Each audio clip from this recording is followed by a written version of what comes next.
Have you ever caught yourself mid-sentence speaking to someone you care about and suddenly heard your father's voice coming out of your mouth?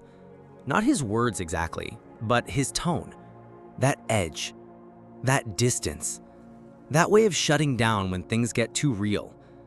It happens in a split second. Maybe your partner asks you how you're feeling, or your kid wants to talk about something that happened at school, and instead of staying open, you feel yourself building walls.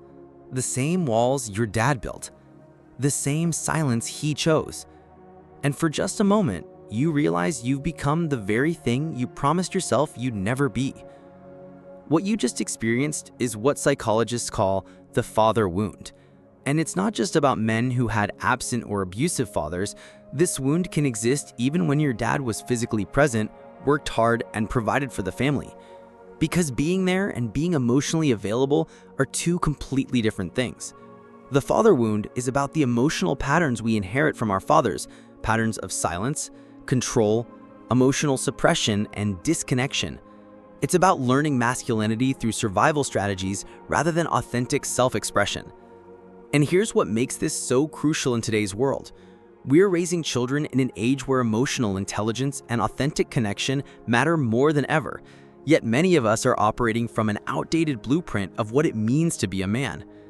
Today, we're going to explore how this invisible wound shapes our relationships, our parenting, and our sense of self, and more importantly, how recognizing it is the first step toward breaking a cycle that might have been running in your family for generations. The invisible inheritance. Here's the thing most people don't understand about the father wound. You don't have to be physically abandoned to carry it. Sometimes the most damaging fathers are the ones who were there every day, but emotionally checked out. Think about it. Did your dad ever model how to handle emotions in a healthy way? Did he ever apologize when he was wrong? Did he show you that strength could include vulnerability, that leadership could include listening? If your dad's version of masculinity was built around being the provider, the disciplinarian, the one who handles business but never handles feelings, then you inherited a survival strategy disguised as manhood. You learned that real men don't cry, don't admit mistakes, and definitely don't talk about their inner world. But here's the brutal truth. That's not strength, that's emotional paralysis. The reactivity trap. Now, many guys recognize this pattern and think the solution is simple.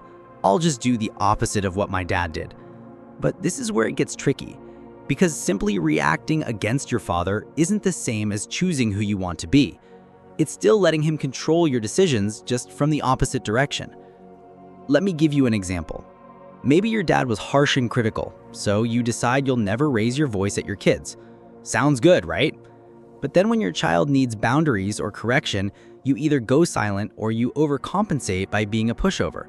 You're still operating from your father's playbook, you're just reading it backwards. This reactivity shows up everywhere. Some guys become workaholics to prove they're good providers. Others refuse to focus on career success because their dads were never around. Some become overly permissive parents, others swing to being control freaks. But none of these are authentic choices. They're just reactions to old wounds.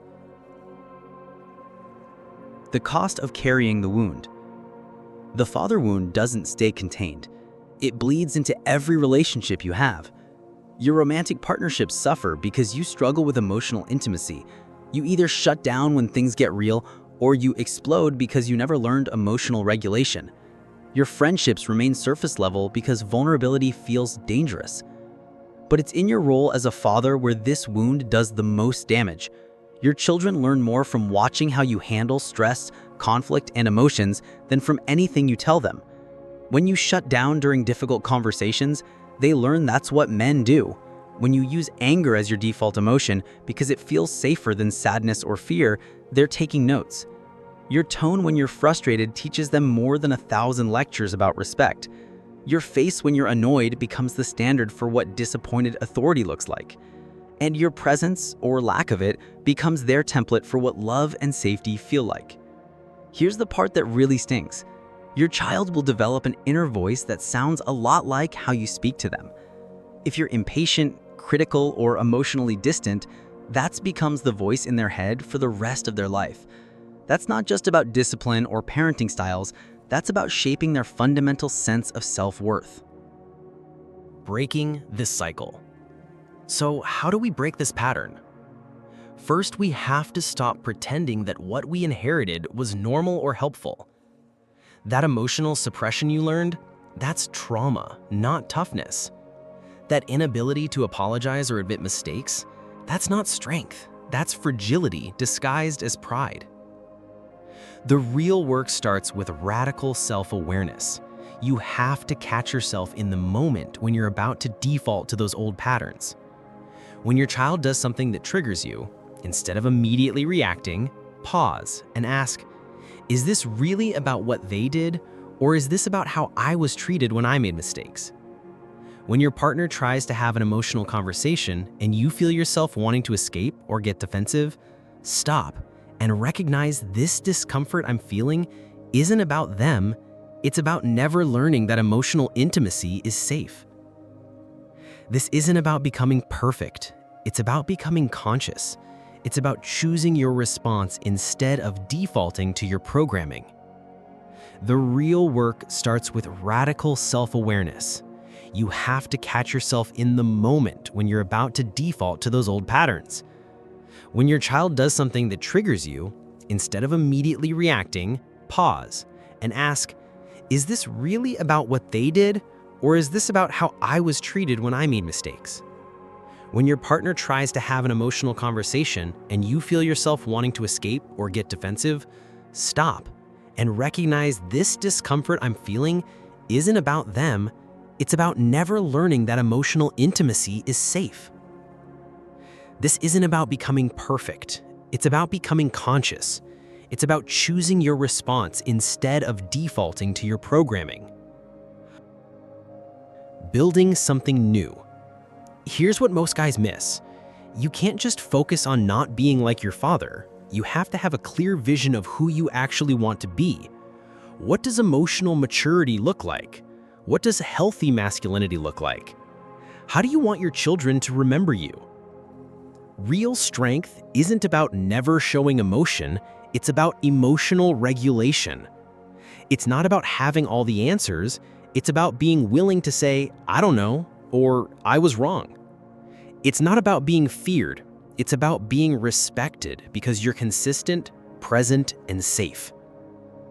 Your children need to see you as a whole human being, not just a provider or an authority figure. They need to see you handle disappointment without exploding. They need to see you apologize when you mess up. They need to see that masculinity can include gentleness, that strength can include admitting you're learning as you go. The goal isn't to be the perfect father your dad wasn't. The goal is to be present, aware, and intentional. To show up not just physically, but emotionally. To break the cycle not through reaction, but through conscious choice. Look, I get it. This stuff is heavy. And maybe right now you're sitting there thinking about conversations you wish you could have over, moments you'd handle differently, or words you wish you could take back. That's normal. That's actually a good sign. It means you're awake to the patterns instead of just repeating them blindly. The father wound isn't something you heal overnight. It's not fixed with one conversation or one moment of clarity. It's a daily practice of choosing awareness over automation, presence over avoidance, connection over control.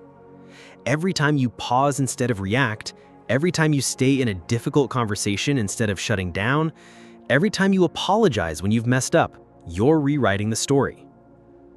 You don't have to be the father you never had. You just have to be the father your child needs.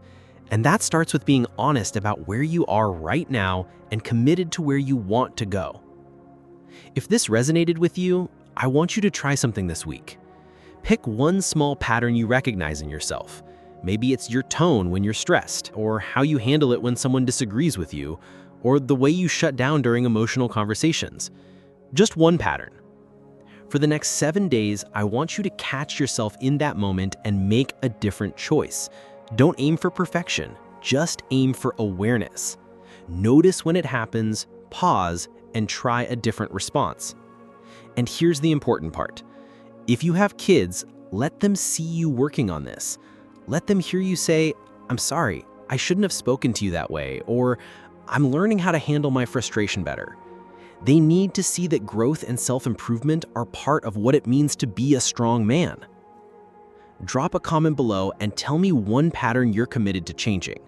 Your story might be exactly what someone else needs to know that he's not alone in this. And if this video helped you see something you hadn't seen before, hit that like button and subscribe for more content about breaking cycles and building better relationships. Remember, you're not just changing your own life when you do this work. You're changing your family tree. That's legacy worth fighting for.